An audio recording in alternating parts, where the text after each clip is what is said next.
Henesis Kapitulo 49. At tinawag ni Jacob ang kaniyang mga anak at sinabi, Magpipisan kayo upang maisaysay ko sa inyo ang mangyayari sa inyo sa mga huling araw.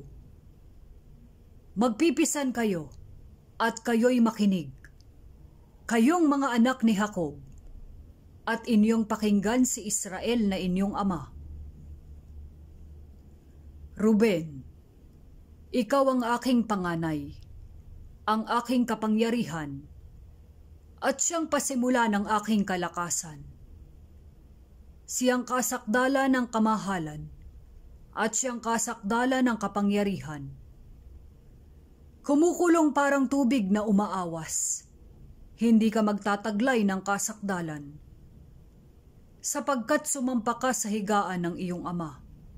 Hinamak mo nga, sumampa sa aking higaan. Si Simeon at si Levi ay magkapatid. Mga almas na marahas ang kanilang mga tabak. O kaluluwa ko, huwag kang pumasok sa kanilang payo. Sa kanilang kapisanan ay huwag kang makiisa. Kaluwalhatian ko, sapagkat sa kanilang galit ay pumatay ng tao, at sa kanilang sariling kalooban ay pumutol ng hita ng baka. Sumpain ang kanilang galit, sapagkat mabangis, at ang kanilang pag-iinit, sapagkat mabagsik. Aking babahagihin sila sa Jacob, at aking pangangalatin sila sa Israel. Huda, ikaw ay pupurihin ng iyong mga kapatid.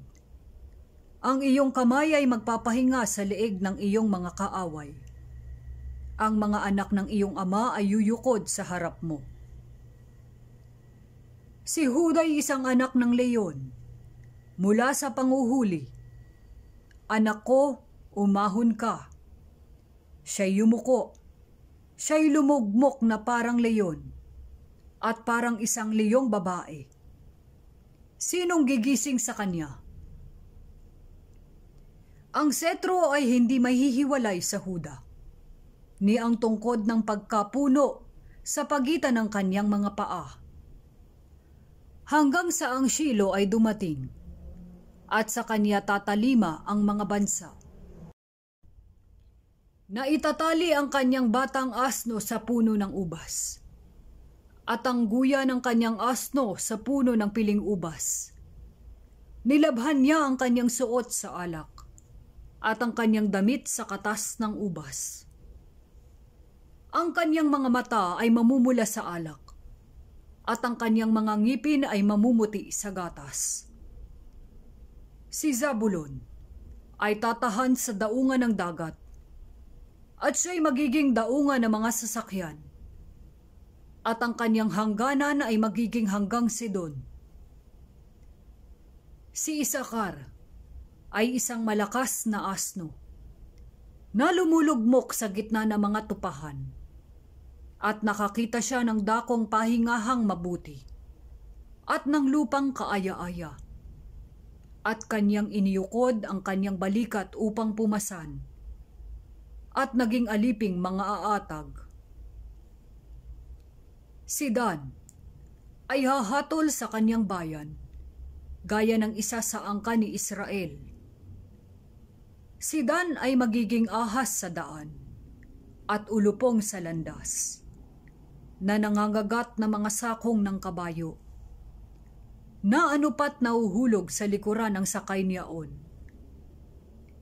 Aking hinintay ang iyong pagliligtas, O Panginoon. Si Gad ay hahabuli ng isang pulutong, ngunit siya ang hahabol sa kanila.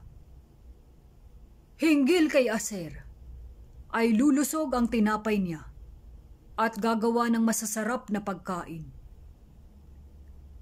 Si Neptali ay isang usang babaeng kawala. Siya'y nagbabadya ng maririkit na pananalita. Si Jose ay sangang mabunga. sangang mabunga na nasa tabi ng bukal. Ang kaniyang mga sangay gumagapang sa pader. Pinamanglaw siya ng mga mamamana at pinana siya at inusig siya. Ngunit ang kanyang busog ay nananahan sa kalakasan at pinalakas ang mga bisig ng kanyang mga kamay. Sa pamamagitan ng mga kamay ng makapangyarihan ni Jacob, na siyang pinagmula ng pastor, ang bato ng Israel. Sa pamamagitan nga ng Diyos, ng iyong Ama, na siyang tutulong sa iyo, at sa pamamagitan ng makapangyarihan sa lahat, na siyang magpapala sa iyo, ng pagpapala ng langit sa itaas, pagpapala ng mga kalaliman na nalalagay sa ibaba, pagpapala ng mga dibdib at ng bahay bata. Ang mga basbas ng iyong Ama na humigit sa basbas ng aking mga kanunuan, hanggang sa wakas na mga burol na walang hanggan, mga papa sa ulo ni Jose, at sa tuktok ng ulo niya na bukod tangi sa kanyang mga kapatid. Si Benjamin ay isang lobo na mga agaw. Sa kinaumagahay kanyang kakani ng huli, at sa kinahapunan ay kanyang babahagihin ang samsam. Ang lahat ng ito, ang 12 angkan ng Israel, at ito ang sinalita ng ama nila sa kanila, at sila'y binasbasan. Bawat isa'y binasbasan ng ayon sa basbas sa kani-kanya.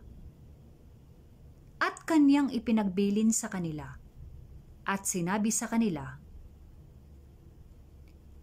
Ako'y malalakip sa aking bayan. Ilibing ninyo ako sa kasamahan ng aking mga magulang sa yungib na nasa parang ni Efron, na Heteo.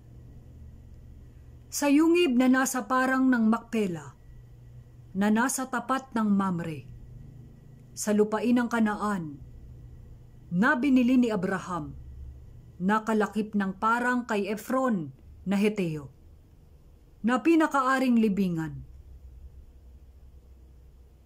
Na doon nila inilibing si Abraham at si Sara na kanyang asawa. Na doon nila inilibing si Isaac at si Rebeka na kanyang asawa. At doon ko inilibing si Leah. Sa parang at sa yungib na nandoon na binili sa mga anak ni Het. At nang matapos si Jacob na makapagbilin sa kanyang mga anak, ay kanyang itinaas at itinikom ang kanyang mga paa sa higaan, at nalagot ang hininga, at nalakip sa kanyang bayan.